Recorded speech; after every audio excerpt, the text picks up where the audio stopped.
Welcome back to my channel. I'm Traben, and in today's video we're going to be doing a review for Nights, a book that I had to read twice before I felt comfortable enough to do a review, but I think I'm finally getting it? Let's talk about it.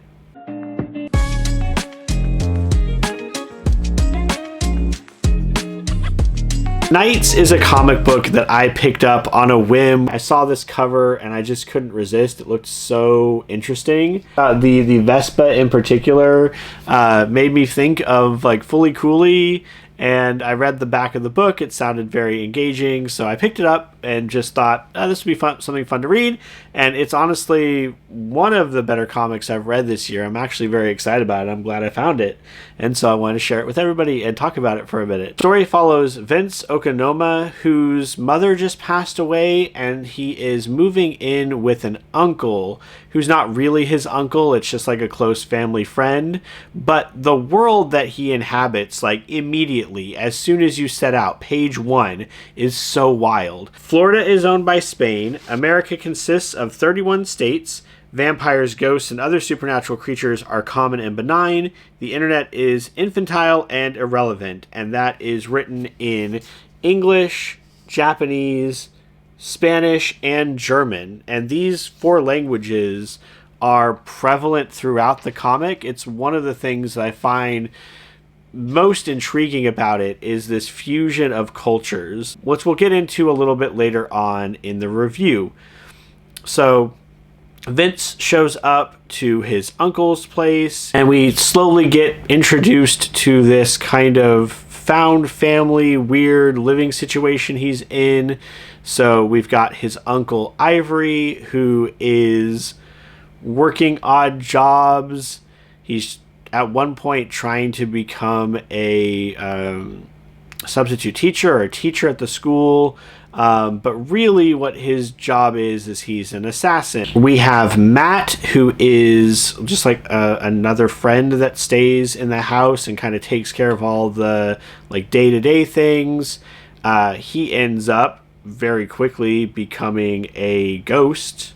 So that's weird. And then we have Gray, the self-acclaimed greatest vampire of all time, who is also doing odd jobs but has been fired from all of them. We see her lose this like pizza delivery job at the very beginning of the comic, and she later asks if she can apply to the video rental store, which is denied. It is just an eclectic mix of different attitudes and behaviors, and it's a weird family situation that Vince finds himself in. Vince also very quickly develops a romantic interest in Gray, which would kind of come out of nowhere, but there's some jarring things in this book. So to start with, after the initial setup of the story where Vince is coming into Florida for the first time, he meets Matt, he gets acquainted with some of Matt's friends, and he figures out that Gray lives in the same house as everybody else. He meets Ivory again for the first time, and we kind of get the setup of the story out of the way. We have a 5-year time jump just out of the blue. One of the things I really enjoy about the book is how it doesn't hold your hand. There are a number of elements of the story, like the very beginning, that they explain to you, like, hey, the supernatural is commonplace, these are no big deal, but there are so many things in the story that they just throw out there, and you have to catch up and figure out what's going on. And even as they start to answer some of those questions, the things that start getting revealed aren't the complete story. There's still so much to learn. And I'll focus in on a single character because I don't want to give away the whole book. When talking about Ivory, Ivory starts off and we see that he is an assassin. He, kills a person in cold blood, but we also see initially him have these other panels that are a different voice that he hears that's very antagonistic toward him, that seems like an inner monologue he's having, like, or a split personality disorder that he is struggling with. And over the course of the story, we learn more about what is Ivory's deal, what is inside him, what is controlling him. But as I said, the more that we get answers to those questions, the more questions we have. It's not like Ivory sits down with Vince or Matt or another character and just says, hey, this is what's going on with me. We are thrown into the middle of the scenario, like in media res, in the middle of things, and we are just picking up the pieces and figuring out what's going on. There is some mystery with Matt because we had that 5-year time jump, and Matt goes from being a living person to being dead, and he is trying to move on, but we don't know what happened with his death, although we get a little bit of that again. We get a little bit of the story of what happened because he recognizes a character at one point. So we have some sense of what's going on, but again, it just leads to more questions. And Gray especially is guilty of this in the best way, where it's revealed later on in the book that there might be some question as to whether or not she is a vampire, what her true nature is. If not handled right, these ideas could become very frustrating. It could be very difficult to make this kind of story where you have all these mysteries that you're slowly unraveling and slowly revealing, where you could, really aggravate the reader and stymie them and make them feel like they're not making any progress.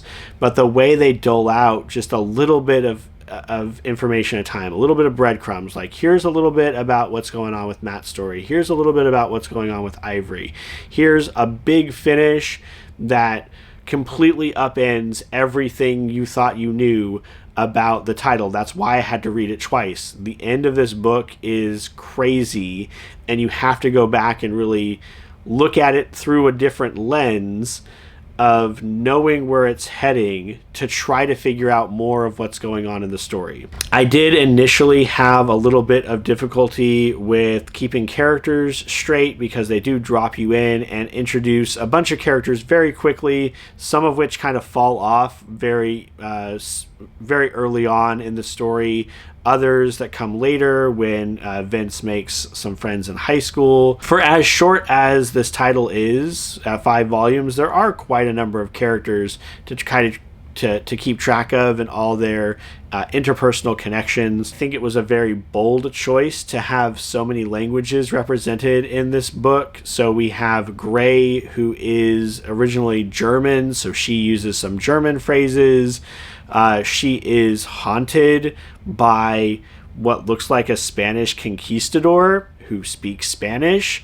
We have the Japanese in here as well, but that seems more of an aesthetic choice. I think the Fooly Cooly comparison is an apt one. If you are not familiar with Fooly Cooly was an anime OVA, 6 episodes. It ran on Toonami for the longest time, like in the late 90s, early 2000s, I want to say.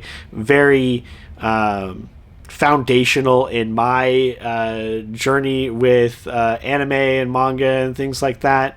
And it was also the story of a boy falling in love for the first time. It also had all these less supernatural elements and more sci-fi elements in it, although like it was space themed, but it also did not hold your hand and expected you to pay attention, and you really had to read between the lines to get the full story. And I think that's what's happening with Knights as well. I read the book twice. The initial read was enough to keep my attention to the end, which was just absolutely mind-blowing, and I had to go back and reread it more carefully and really like dive into the connections and the characters that they're making, try to figure out some of the world building that they're not telling you directly, some of the way that magic works, some of the way these characters work, what to pay attention to, and what is going to kind of fall on the wayside. Knowing in advance where to put my attention was very helpful. All that's to say that I thought this was an amazing book. It definitely fits the creepy Halloween aesthetic, so if you're looking for something for the spooky season, I do think it's a fun read. and one with a number of very cool monster designs and this very macabre, and at times almost like a gothic feeling atmosphere to it. I gave Knights Season 1, Volume 1 a 4 out of 5. I felt like the characters were intriguing, the world building was absolutely phenomenal, and I think it did an excellent job of continuing to unravel mysteries while still giving you more to look forward to and getting you more invested as the story went along rather than less invested as these mysteries were revealed. A definite recommend for me if you like Fully Cooley, if you like Buffy the Vampire Slayer, teen, horror, supernatural feelings. I think that this is definitely an interesting pickup. Definitely original. I've not seen anything like it before. I highly recommend you pick up Knights Season 1, Volume 1. That's going to do it for our review today. Let me know down in the comments if you've read Knights. What did you think about it? Did it work for you? Was it too esoteric? Did it hold too much back? What are you reading for the spooky season, especially comic books? Do you have any recommendations for me? As always, don't forget to like, comment, subscribe, help us grow this corner of our BookTube community. I hope your reading journey is going well. And until the next one, take care.